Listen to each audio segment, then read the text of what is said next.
Delhi NCR में बारिश का सिलसिला आज भी जारी रहने का अनुमान है। आज सुबह बरसात थमी है, लेकिन आसमान में बादल छाए हैं।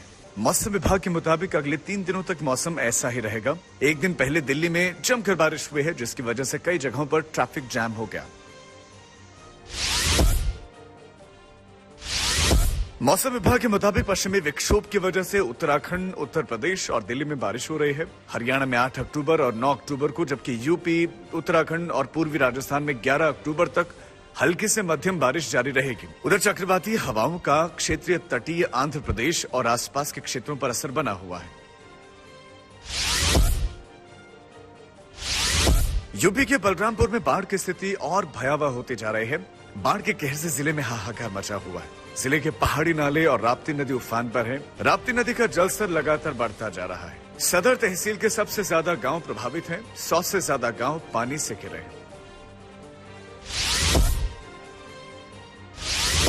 गांव के साथ शहर के कई मोहल्लों में नाव चलाई जा रही है। बलरामपुर शहर में सैलाब का मंजर है। गाड़ियां डूब गई हैं। जवाहर नवोदय विद्यालय के अंदर बाढ़ का पानी भर गया। कई विद्यालयों में बाढ़ का पानी भर जाने की वजह से छुट्टी का ऐलान कर दिया गया।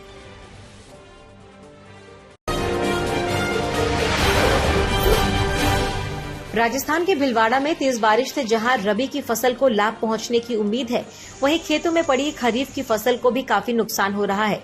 कल रात से रुक रुक कर हो रही बरसात के कारण मौसम सर्द होने से ठिठुरन बढ़ गई है। यूपी के बाराबंकी में सरयू नदी का लगातार जलस्तर बढ़ रहा है। नदी खतरे के निशान से 36 सेंटीमीटर ऊपर बह रही है। सरयू की चपेट में दर्जनों गांव आ चुके हैं। अगर जलस्तर इसी तरह बढ़ता रहा तो सुबह तक स्थिति और भयावह हो सकती है। वहीं गांव के 2 घर नदी में समा गए। प्रशासन की तरफ से अभी तक कोई राहत सामग्री नहीं मिली।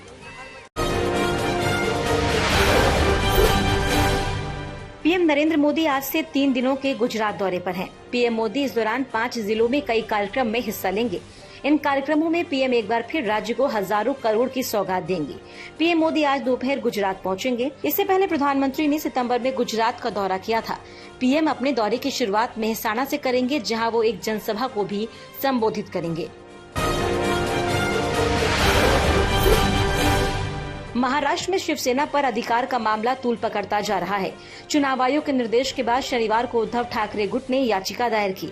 इसके साथ उद्धव ठाकरे गुट ने सूबे के सीएम एकनाथ शिंदे पर निशाना साधा। उद्धव ठाकरे गुट ने आरोप लगाते हुए कहा कि सीएम शिंदे ने पूरी प्रक्रिया को शॉर्ट सर्किट किया है।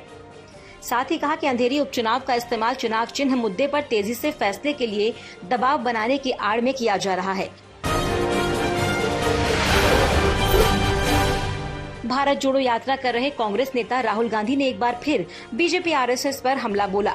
राहुल गांधी ने सावरकर को भी निशाने पर लिया और अंग्रेजों की मदद करने का आरोप लगा दिया। राहुल गांधी ने कहा कि संघ और सावरकर अंग्रेजों की मदद कर रहे थे। सावरकर को अंग्रेजों से पैसा मिलता था। राहुल गांधी ने कहा कि देश की आजादी के लिए कांग्रेस ने लड़ाई लड़ी। In my study of history, in my understanding, the RSS was helping the British. Savarkar used to get a stipend from the British. And these are historical facts, and these are not facts that the BJP can hide. If you look at the historical truth, the BJP was nowhere to be found in the freedom struggle, and the BJP is singularly dividing the nation and spreading hatred in this nation.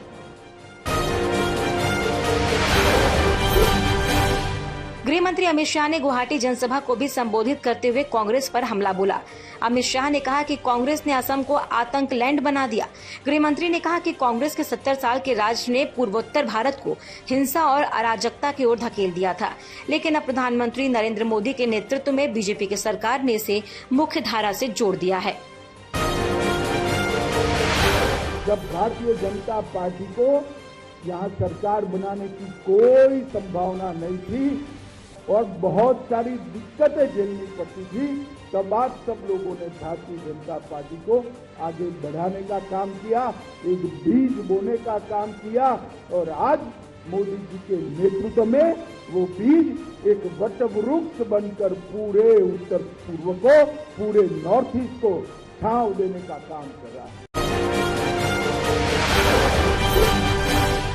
Gujarat में चुनावी मौसम में poster politics शुरू हो चुकी है। केजरीवाल के मंत्री के हिंदू देवी देवताओं की पूजा न करने की शपथ दिलाने वाले बयान पर बवाल मच गया। बीजेपी ने बड़ा मुद्दा बनाया है। गुजरात की सड़कों पर केजरीवाल की टोपी वाले पोस्टर नजर आने लगे हैं। इस पर केजरीवाल ने बीजेपी पर पलटवार करते हुए कहा कि ये लोग मुझसे नफरत करते हैं, इसलिए जगह जगह गुजरात में पोस्टर लगा रहे हैं। बिहार के मुख्यमंत्री नीतीश कुमार ने चुनावी रणनीतिकार प्रशांत किशोर पर पलटवार किया। नीतीश कुमार ने प्रशांत किशोर पर आरोप लगाया कि वो कांग्रेस में जेडीयू का विलय कराना चाहते थे। इसके साथ ही प्रशांत किशोर के उत्तराधिकारी वाले दावे पर कहा कि ये पूरी तरह से झूठ है। उन्हें जो बोलना है बोले, लेकिन उनकी बातों से हमारा कोई लेना देना नहीं। बिहार के मुख्यमंत्री नीतीश कुमार से जब सवाल पूछा गया कि प्रशांत किशोर ने कहा कि उन्हें पद का ऑफर दिया गया था, इस पर नीतीश कुमार ने कहा कि ये पूरी तरह गलत है।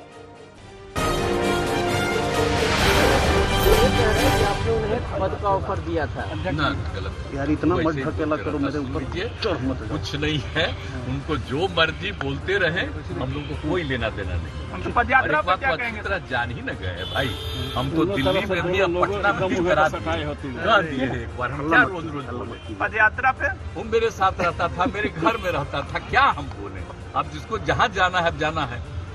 एक बार बीच में वो बोलता है, हमको बीच में आकर के कह रहा था कि अपना पार्टी को कांग्रेस पार्टी में मर्ज कर दीजिए। हम के बोला हम कांग्रेस पार्टी में मर्ज करेंगे, बहुत पहले, आज से 4 साल पहले आकर के कहा। खैर, इन लोगों का कोई ठिकाना नहीं है। 300 करोड़ रुपए की रिश्वत की पेशकश मामले में सीबीआई ने मेघालय के पूर्व राज्यपाल सत्यपाल मलिक से पूछताछ की। जानकारी के मुताबिक 2 दिन पहले दिल्ली में हुई इस पूछताछ के दौरान सीबीआई ने उनसे अप्रैल में जम्मू कश्मीर में दर्ज हुए भ्रष्टाचार से संबंधित जानकारी ली। अधिकारी ने बताया कि सत्यपाल मलिक ने जम्मू कश्मीर के राज्यपाल रहते हुए भ्रष्टाचार के गंभीर आरोप लगाए थे।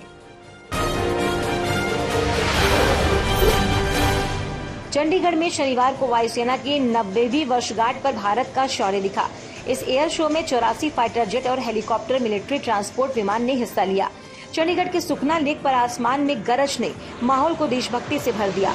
इस कार्यक्रम में राष्ट्रपति द्रौपदी मुर्मू, रक्षा मंत्री राजनाथ सिंह समेत कई दिग्गजों ने हिस्सा लिया। बिहार के पश्चिमी चंपारण के बगहा में शनिवार को आदमखोर बाघ को मार गिराया गया। जानकारी के मुताबिक बाघ पिछले 6 महीनों में 10 लोगों पर हमला कर चुका था। इन हमले में 9 लोगों की जान चली गई थी। वन विभाग की टीम बीते 25 दिनों से बगहा के जंगलों में बाघ की तलाश कर रही थी।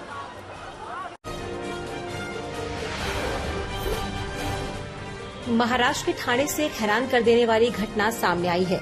उधार के पैसे वापस न करने पर दोस्त ने ही दोस्त की हत्या कर डाली। हत्या करने के बाद आरोपी ने खुद फोन कर पुलिस को बताया कि मैंने अपने दोस्त की हत्या कर दी। पुलिस मौके पर पहुंची और आरोपी को गिरफ्तार कर लिया। झारखंड के लातेहार में कार और मिनी ट्रक में भीषण टक्कर हो गई। इस दुर्घटना में 2 कार सवार लोगों की मौके पर ही मौत हो गई, जबकि 2 युवक गंभीर रूप से घायल हो गए। सूचना मिलते ही पुलिस ने घटनास्थल पर पहुंचकर घायलों को इलाज के लिए अस्पताल पहुंचाया। उत्तर प्रदेश के फतेहाबाद में आरोपियों ने गोल्डी बराड़ के नाम पर रंगदारी कर लाखों की लूट की। केमिस्ट को फर्जी व्हाट्सएप कॉल करके 12 लाख रुपए मांगे। जानकारी के मुताबिक पाकिस्तान से कॉल करवाई गई थी। इस मामले में बिहार से 2 लोगों की गिरफ्तारी हुई है।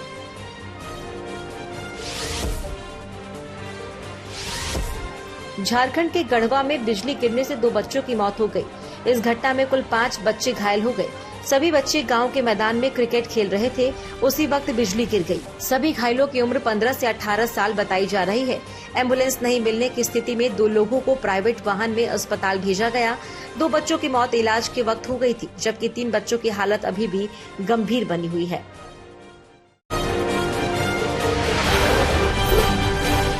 दिल्ली के एक प्राइवेट अस्पताल में डॉक्टरों ने नवजात बच्चे की जान बचाई। 2 दिन की नवजात को कचरे के डिब्बे में मरने के लिए छोड़ दिया गया, जहां से उसे निकाला गया और अस्पताल में भर्ती करवाया गया।